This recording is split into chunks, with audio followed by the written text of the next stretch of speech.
국민의힘 윤석열 후보 처가 회사가 연루된 양평 공흥지구 개발 특혜 의혹의 쟁점 가운데 하나는 바로 인허가를 받은 주체가 누구냐 하는 점인데요. 윤 후보의 처남은 앞서 뉴스가 있는 저녁 제작진과의 통화에서 대한토지신탁의 권한을 일임해 본인들에게 책임이 없다고 주장했습니다.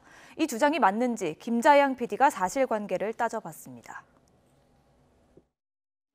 윤석열 국민의힘 대선 후보 처가의 가족회사 ESI&D는 양평군 공흥지구 공영개발 무산 한 달 만에 민영개발 허가를 받았습니다. 개발 특혜 의혹이 제기된 이유 중 하나입니다.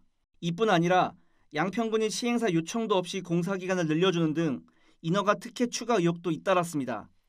이에 대해 윤 후보 처남이자 이 회사 대표인 김모 씨는 앞서 제작진에 자신들은 대한토지신탁의 권한을 일임해 구체적인 사업 진행에 관여하지 않았다고 주장했습니다. 저희가 한 양평 사업은 엄격히 말하면 저희가 한 게 아니에요. 네. 대한토지신탁에서 다 했어요. 네.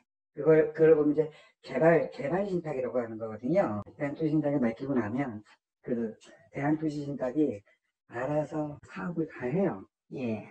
그러니까 건설회사도 정하고, 그 다음에 무슨 뭐 분양대행사도 정하고, 지금 말하는 저 개발부담금 용역업체도 정하고, 그러니까 모든 계약을 대한토지신탁이 다 해요. 그래서 실제로 저희 ESI는 그 사업에 관여가 안 돼요. 과연 사실일까? 제작진은 시행사 ESI&D와 대한토지신탁 간 계약 내용이 담긴 신탁 원본을 떼 확인해봤습니다. 계약서상 갑은 시행사인 ESI&D, 을은 대한토지신탁으로 분양형 토지신탁 계약을 맺었습니다.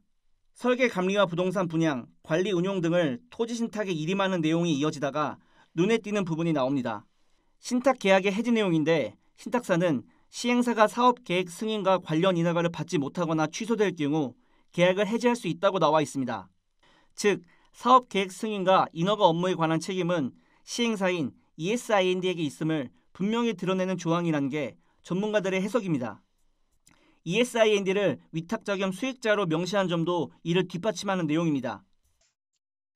보통 신탁계약에 있어서는 위탁자와 수익자가 분리되어 있는데 이 사건 신탁계약에 있어서는 위탁자와 수익자가 하나로 일체돼 있어서 결국 이 개발 사업이 종료돼서 발생하는 개발 이익에 대한 귀속 주체는 바로 위탁자 겸 수익자인 사업 시행자가 되는 것입니다. 이뿐만이 아닙니다. 뉴스가 있는 저녁 제작진은 ESI&D와 대한토지신탁이 맺은 계약서도 입수했는데요.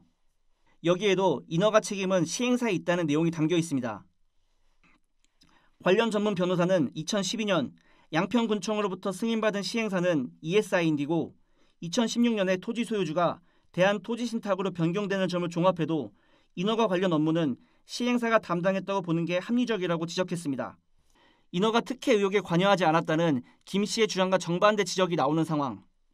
하지만 김 씨는 자신들이 인허가 업무를 담당한 적이 없다고 거듭 주장했습니다.